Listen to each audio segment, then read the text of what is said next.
اما بعد فاعوذ بالله من الشیطان الرجیم بسم الله الرحمن الرحیم. ډیرو ګرانو قدردانو مشرانو کشرانو همزولو سپینګیرو شملورو بهادرو د پاکستان پیپل پارټۍ جیالو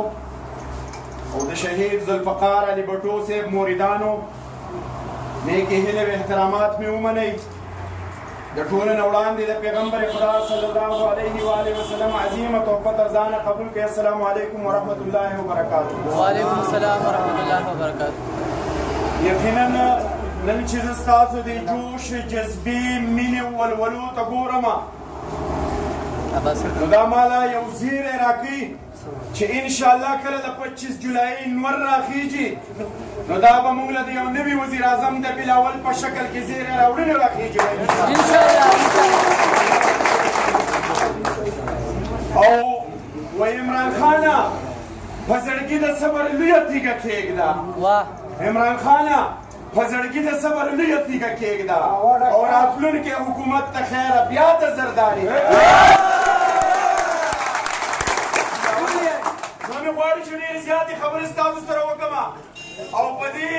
تحریک بې انصافه والا باندې در سره وکړم. خو افسوس دا دی چې چېرته هم پروګرامونه ما خو د پاکستان تحریک انصاف پروګرامونه چېرته داسې نه دي لیدلي چې بهې هر ګنټه پس د پیپل پارټۍ پروګرام دی هر 2 ګنټې پس پروګرام دی. په خدای یقین وکړئ زما نه مو وروپار خطا کړی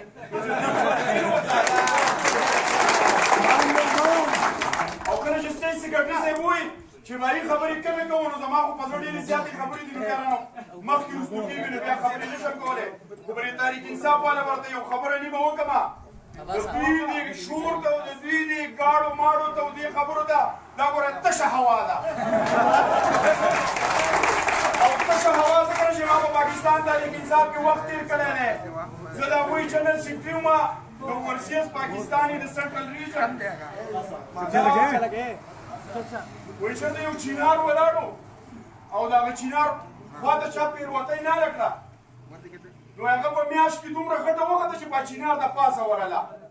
نو د چینار نه یې تپوس وکړه د پیروتۍ وایي ماما عمر دې څومره دی؟